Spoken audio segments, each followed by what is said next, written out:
हरे कृष्णा। गीता अमृतम में आप सभी का स्वागत है। तो हम आ गए हैं भगवत गीता अध्याय 3 श्लोक क्रमांक 18 पे। पिछले श्लोक में हमने देखा आत्मरति एवं आत्मतुष्ट।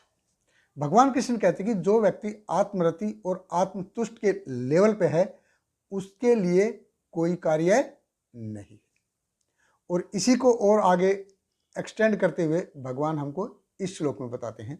भगवत गीता अध्याय 3 श्लोक क्रमांक 18। भगवान कृष्ण कहते हैं न एव तस्य कृतेन अर्थ न अकृतेन इहि कश्चन न च सर्वभूतेषु कश्चित अर्थ व्यापाश्रय।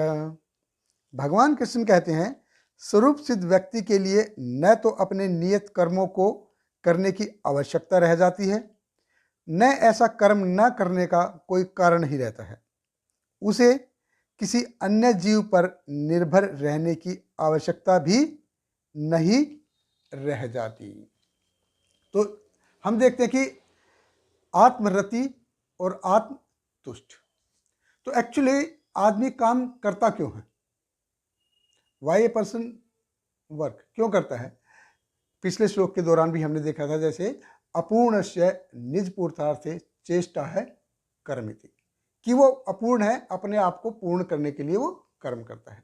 तो जो कर्म किए जाते हैं एक्चुअली वो एक्सटर्नल सेंसेस से किए जाते हैं, बाह्य इंद्रियों से कर्म किए जाते हैं।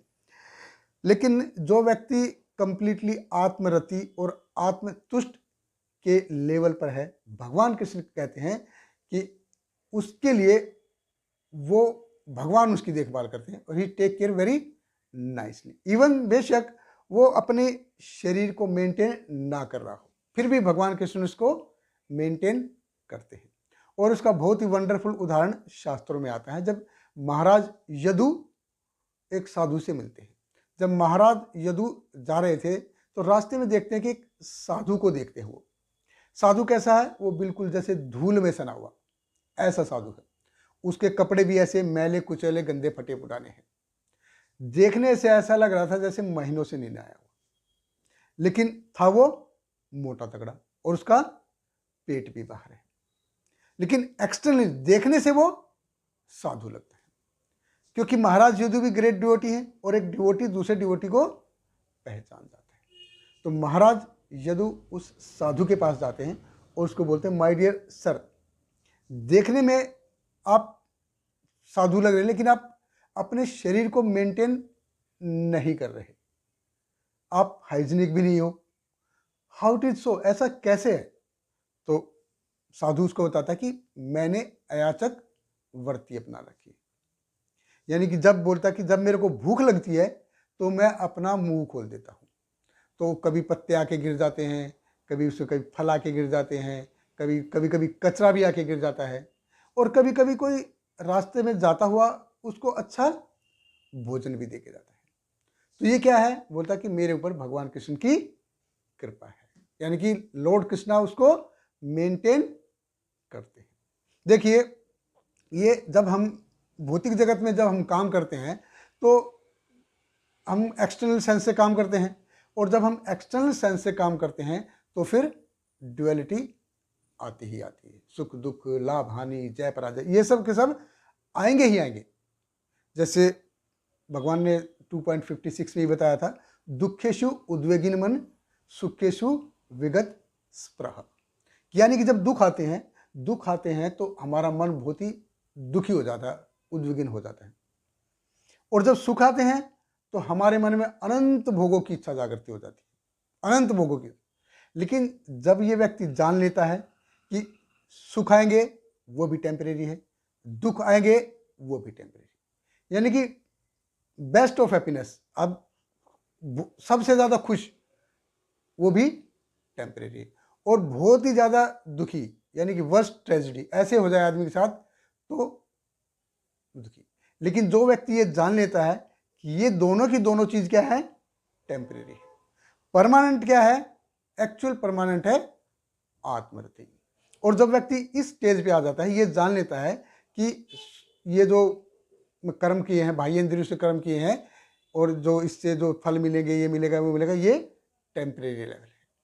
और जब आदमी अंदर से अपने आप को जानने की ट्राई करता है, आत्मरति और आत्मतुष्ट के लेवल पर रहता है, तो फिर ऐसे व्यक्ति के लिए कोई कार्य नहीं है। फिर ऐसे व्यक्ति के लिए कोई कार्य नहीं। देखिए, ये भौतिक जगत जैसे कैसे है, ये भौतिक जगत में एक्चुअली पैसा बोलता है, जिसकी लाठी उसकी भैंस।